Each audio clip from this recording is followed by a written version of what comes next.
അതുപോലെ തന്നെ നന്ദിയുള്ളവരായിരിക്കണം കേട്ടോ. താങ്ക് യു പറയാറുണ്ടോ? സോറി പറയാറുണ്ടോ? ഇത് ജീവിതത്തിൽ എപ്പോഴും ഇമ്പോർട്ടൻറ്റ് വാക്കുകളാണ്. നമുക്ക് വേണ്ടിയിട്ട് ഒരു ബെസ്റ്റ് കണ്ടന്റ് ടിക്കറ്റ് നന്ദി പറയാറുണ്ടോ? ഒരു കടയിൽ ചെന്നിട്ട് ഒരു സാധനം ഒരു ചേട്ടൻ നമുക്ക് തരുക, നന്ദി പറയാറുണ്ടോ? ഒരാൾ നമുക്കൊരു വെള്ളം തരുക, നന്ദി പറയാറുണ്ടോ? നന്ദിയുള്ളവരായിരിക്കണം കേട്ടോ. You should be grateful. നന്ദിയുള്ളവരായിരിക്കണം, സ്നേഹമുള്ളവരായിരിക്കണം. ഇതിൻ്റെയൊക്കെ വില നമ്മൾ അറിയുന്ന എപ്പോഴെന്നറിയോ? നമുക്ക് ജീവിതത്തിൽ ഒരു ബുദ്ധിമുട്ട് വരുന്ന സമയത്തുണ്ടല്ലോ, നമ്മൾ ഈ ചെയ്യുന്ന കാര്യങ്ങളൊക്കെ ദൈവം നമ്മളെ അറിഞ്ഞ് സ്നേഹിക്കും. നമ്മൾ ഈ സ്നേഹിക്കുന്ന നമ്മുടെ സ്നേഹം നമുക്ക് തോന്നുന്നുണ്ടോ? ഇല്ല. ദൈവം നിങ്ങളുടെ ഉള്ളിലുള്ളതുകൊണ്ടാണ് നിങ്ങൾ സ്നേഹിക്കുന്നത് കേട്ടോ.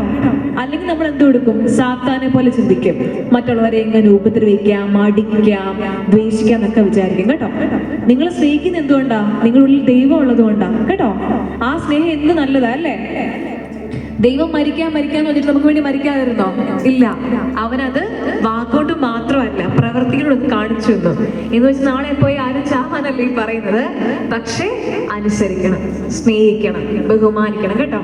അവിടെ പ്രിയപ്പെട്ട മാതാപിതാക്കളോട് ഇവിടെ ഒരു ആന്റി മാത്രമേ ഇരിക്കുള്ളൂ. പറയുള്ളതെന്ന് വെച്ചാല് തലോടുന്ന കൈക്ക് മാത്രമേ തല്ലാൻ അവകാശമുള്ളൂ എന്ന് പറയും കേട്ടോ. എന്ന് വെച്ചാല് അപ്രിസിയേഷൻ അങ്ങോട്ടും ഇങ്ങോട്ടും വേണം. അനിയനെ അനിയത്തിയൊക്കെ നമ്മൾ ഭരിക്കാറില്ലേ? എടി അങ്ങോട്ട് ഓടി ഇങ്ങോട്ട് ഓടി ചെയ്യാറില്ലേ? പക്ഷേ നമ്മൾ അവരെ സ്നേഹിക്കുന്നുണ്ടോ എന്ന് നോക്കണം. ഒരു മുട്ടായി കിട്ടിയാല് തന്നെ കഴിക്കുമോ അതോ നമ്മുടെ സിബ്ലിങ്സിന് കൊടുക്കുമോ? ഷെയർ ചെയ്യുവോ? ഏടാ ഷെയർ ചെയ്യോടാ?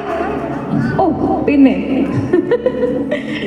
ഈ വാക്യം പറഞ്ഞൊരു കാര്യം, എക്സ്പ്രഷൻ ഓഫ് ലവ്, സ്നേഹം പ്രകടിപ്പിക്കുക, സ്നേഹം ഫീൽ ചെയ്യിപ്പിക്കുന്ന ഒരു കാര്യമാണ്. ഞാൻ സ്നേഹിക്കുന്നത് പറയും മാത്രമല്ല, you should make someone feel that we love dum. നമ്മൾ സ്നേഹം പ്രകടിപ്പിക്കണം കേട്ടോ. എന്തെങ്കിലും കിട്ടി, ഇപ്പൊ നമ്മൾ ഇവിടെ കിട്ടുമ്പോൾ ആണെങ്കിലും ഒരു പാത്രത്തിൽ നിന്ന് കഴിക്കുക. നമ്മൾ സ്കൂളിലൊക്കെ എങ്ങനെയല്ലേ, ഒരു ടിഫിനിൽ നമ്മൾ ഷെയർ ചെയ്ത് കഴിക്കും അല്ലേ? ഷെയറിങ് ഈസ് കെയറിങ് എന്നൊക്കെ പറയത്തില്ലേ? അതുപോലെ തന്നെ ഒരാൾ വിഷമിരിക്കുവാണോ, കഴിക്കുവാണോ, എന്തെങ്കിലും ആവശ്യമുണ്ടോ, ഒരു തലവേദന വരും, അല്ലെങ്കിൽ നമ്മുടെ കൂട്ടുകാരനൊന്ന് വീഴുക, അവനൊരു പെൻസിലില്ല, പേനയില്ല, അപ്പൊ ഉടനെ കളിയാക്കരുത് കേട്ടോ. ആരെയും ജീവിതത്തിലെ കളിയാക്കരുത്, ഒരാളെ പോലും കളിയാക്കരുത് കേട്ടോ. നമ്മള് ദൈവത്തിന്റെ കുഞ്ഞുങ്ങളാ കേട്ടോ. നമ്മുടെ ഉള്ളിലെ നല്ല സ്വഭാവം എന്തൊക്കെ ഉണ്ടോ അതൊക്കെ ആര് തരുന്നതാ? ദൈവം തരുന്നതാ. ദൈവം ഉണ്ടെങ്കിൽ നല്ലതായിട്ട് പെരുമാറും, അല്ലെങ്കിൽ സാത്താൻ കുഞ്ഞുങ്ങളാ കേട്ടോ. അങ്ങനെ ആവല്ലേ കേട്ടോ. നമ്മൾ ദൈവത്തിന്റെ കുഞ്ഞുങ്ങളാ കേട്ടോ. അപ്പൊ കുഞ്ഞിനി മാഷിന്റെ കവിത എന്തുവായിരുന്നു? നാം നന്നാവുക, മറ്റുള്ളവർ നന്നാവാൻ പ്രാർത്ഥിക്കുക. പറഞ്ഞ എല്ലാവരും ഒരുമിച്ച്, നാം നന്നാവുക, മറ്റുള്ളവർ നന്നാവാൻ പ്രാർത്ഥിക്കുക കേട്ടോ.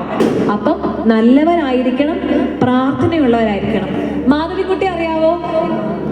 ആർക്കെങ്കിലും അറിയാവോ? ആരാ? ഒരു മലയാളത്തിലെ ഒരു പ്രശസ്ത കവയിത്രി കേട്ടോ. കവിതയൊക്കെ എഴുതുന്ന കവയിത്രി എന്ന് വെച്ചാൽ കവിത എഴുതുന്ന ആള് മാധവിക്കുട്ടി. മാധവിക്കുട്ടി എന്ന് പറഞ്ഞൊരു പ്രശസ്ത കവയിത്രിയുണ്ട്, നോവലൊക്കെ എഴുതുന്ന ഒരാളാണ്. അപ്പം അവര് പറയുന്നൊരു വാക്യമുണ്ട്, ഞാൻ മരിച്ചു കഴിയുമ്പം എന്നെ ശവകുടീരത്തിൽ വന്നിട്ട് പൂക്കൾ വെച്ചിട്ട് കാര്യമുണ്ടോ? ഞാൻ ജീവിച്ചിരിക്കുമ്പോൾ എന്നെ സ്നേഹിക്കണം കേട്ടോ. ഞാൻ ഇപ്പൊ നമ്മുടെ അപ്പനും അമ്മയ്ക്കും ഇപ്പൊ ജീവിച്ചിരിപ്പില്ലേ, ഇപ്പൊ നമ്മൾ അവരെ സ്നേഹിച്ചില്ലെങ്കിൽ നമ്മൾ അവരെ എപ്പോ സ്നേഹിക്കാനാ? ഇപ്പൊ നമ്മൾ അവരെ അനുസരിച്ചില്ല, നമ്മൾ അവരെ എപ്പോ അനുസരിക്കാനാ? അവർ നമ്മളെ വിട്ടു പോകുമ്പോഴോ? അപ്പൊ നമുക്ക് വിഷമം വരത്തില്ലേ? ഇല്ലേ? അപ്പൊ നമ്മൾ അവരെ സ്നേഹിക്കണ്ടേ, ബഹുമാനിക്കണ്ടേ? അപ്പം ഞാനൊന്ന് എഴുന്നേറ്റേക്കാം, ഞാൻ ഹോംവർക്ക് ചെയ്തേക്കാം എന്ന് പറഞ്ഞിട്ട് ഹോംവർക്ക് ചെയ്യാതെ സ്കൂളിൽ ചെന്ന ടീച്ചർ ദേഷ്യപ്പെടുത്തില്ലേ? അപ്പൊ ടീച്ചറെ ദേഷ്യപ്പെടുത്തണോ? വേണ്ട. വേണ്ടെന്ന് പറഞ്ഞേ വേണ്ട. അപ്പം കുറച്ച് പറയേണ്ട കുറച്ച് കാര്യമുണ്ടേ. എന്തുവാ? നാം നന്നാവുക,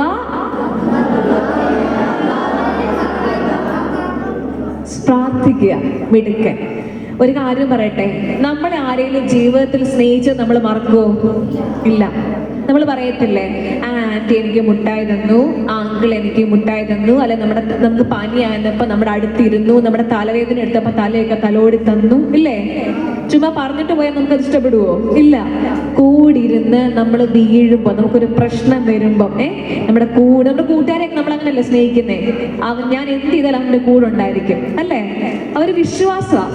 that's A trust we build കേട്ടോ. അങ്ങനെ നമ്മൾ സ്നേഹിക്കണം. സ്നേഹം പ്രകടിപ്പിക്കാനുള്ള നമ്മുടെ ജീവിതകാലം സ്നേഹം പ്രകടിപ്പിക്കണം എല്ലാവരോടും കേട്ടോ. അങ്ങനെ നമ്മൾ ജീവിച്ചിരിക്കുമ്പം മറ്റു നമുക്ക് വല്ലതും ചെയ്യാൻ പറ്റുമോ? ഇല്ല. അപ്പം പറഞ്ഞ സ്നേഹം ചിലപ്പോൾ നമ്മൾ മറന്നു, പക്ഷേ ചെയ്ത സ്നേഹം വാട്ട് എവർ വി ഡു നമ്മൾ ഒരിക്കലും മറക്കത്തില്ല. ഈ പ്രസംഗം നമ്മൾ ഷോർട്ടായിട്ട് പറയണം, ഇത്രയും കാര്യമുള്ളൂ. Action speaks louder than words. പറഞ്ഞേ, action speaks louder than words കേട്ടോ. നമ്മുടെ പ്രവൃത്തികള് വാക്കുകളെക്കാളും ഉച്ചത്തിൽ സംസാരിക്കും കേട്ടോ. അതുകൊണ്ട് നല്ല പ്രവൃത്തിയുള്ളവരായിരിക്കുക, നല്ലവരായിരിക്കുക. ദൈവത്തിന്റെ ആത്മാവ് നിങ്ങളിൽ ഉണ്ടാവട്ടെ എന്ന് പ്രാർത്ഥിച്ചുകൊണ്ട് നിർത്തുന്നു. നന്ദി, നമസ്കാരം.